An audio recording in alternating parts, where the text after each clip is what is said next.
Our next speaker coming to the stage, she's a TEDx speaker, podcast host of the Best Life podcast, which just hit 2 million downloads today. Let's make some noise for that for her, guys. Just hit 2 million downloads today. She's going to speaking to you today about microdosing joy, prioritizing mental health in the age of social media.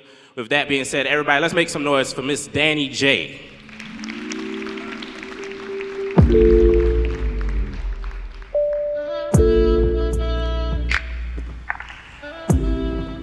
Hello. Good evening, good evening. I came out from Las Vegas, so I just wanted to say your city is so beautiful. I've never been to Greenville. I guess I've been to South Carolina one other time, so thank you so much for having me.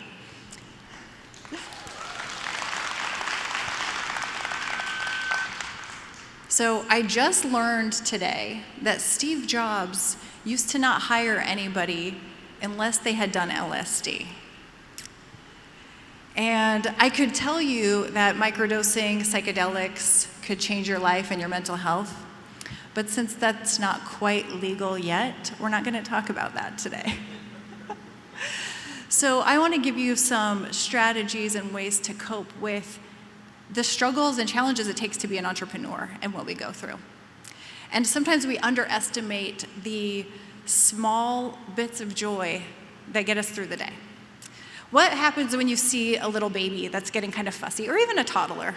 You go up to them and you're like, you make faces, you wiggle your eyes, you try to make them laugh.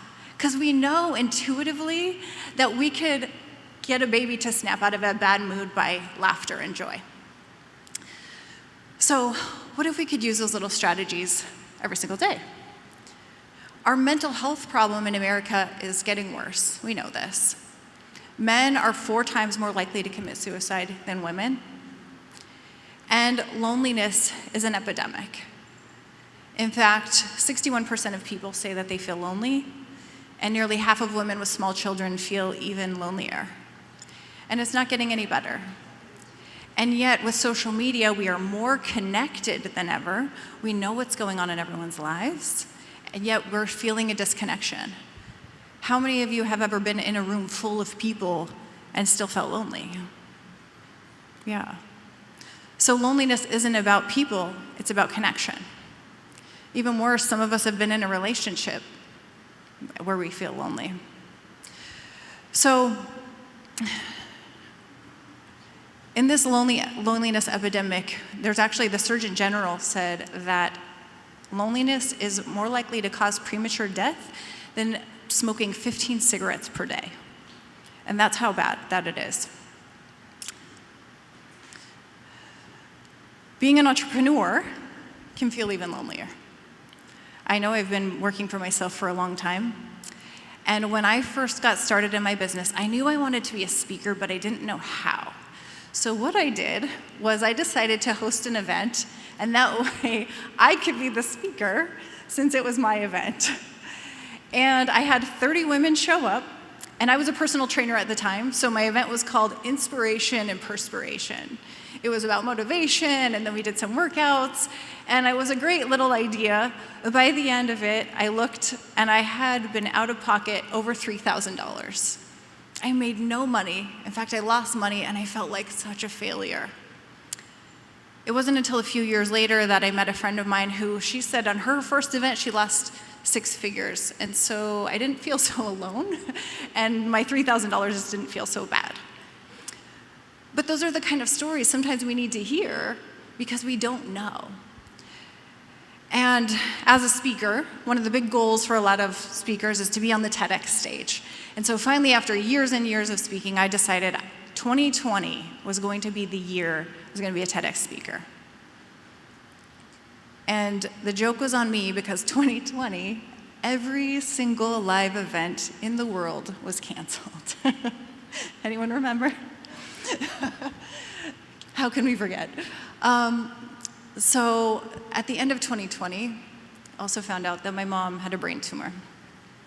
So I moved back home to take care of her, become her full-time caretaker. And 2 days after her brain surgery, I got the call to find out that I got a TEDx talk.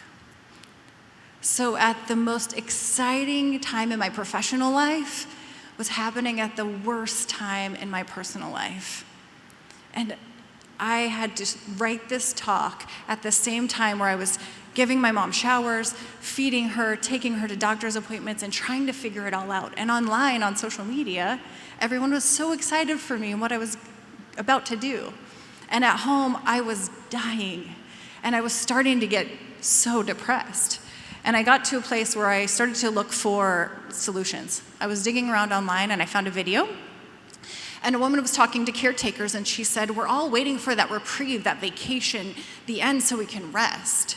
But what if the rest never comes? So we need to learn how to microdose self-care. And that was my big aha moment. I'm like, what if we could microdose self-care? What if we could microdose joy? What about these small moments? We're always waiting for the engagements, the baby showers, the weddings, but we could take daily moments and just microdose those. So I came up with an acronym to help me remember every single day how to microdose joy. So it's from the word dose, D-O-S-E. D stands for daily gratitude. O is for optimism. S is self-compassion. And E is engagement. Daily gratitude. If we can just be thankful for one thing every single day, it's going to increase our happiness. There are studies that show that people who have a gratitude practice are happier, and they appreciate more, and they even get more in life. And that could be a practice of just saying things you're grateful for every day. It could be something where you're just praying to your Creator and thanking Him for what you have. It doesn't have to be big. O is optimism.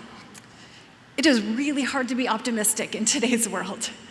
So optimism, I think of as hope. And for me, it means sometimes turning off the news, unfollowing people on social media that make it hard to stay positive. Then S is self-compassion. As entrepreneurs, we tend to be really, really hard on ourselves. Have you ever looked at a baby who's learning to walk and fell down and yelled at them for not figuring it out right away? We would never do that. And yet we beat ourselves up when we can't figure stuff out right away or we fail. So self-compassion is, to me, it's like treating yourself like a small child. How would you love a baby? How would you love a small child? And look at yourself that way. And then E is engagement.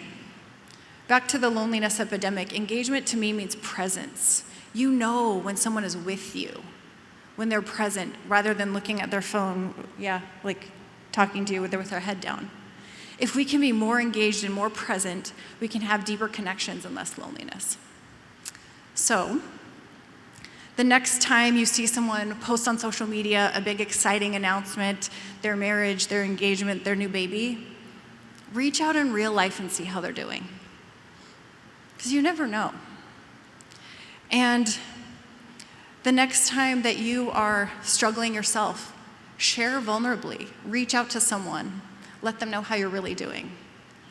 And as you start to do these practices in your daily dose, and people start to wonder why you look so happy, just tell them you started microdosing and it changed your life. Thank you.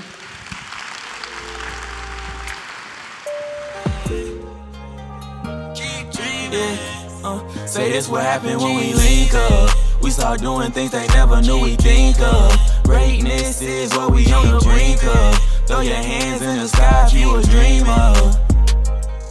Keep dreaming. Say put your hands in the sky if you a dreamer. Throw your hands in the sky if you a dreamer.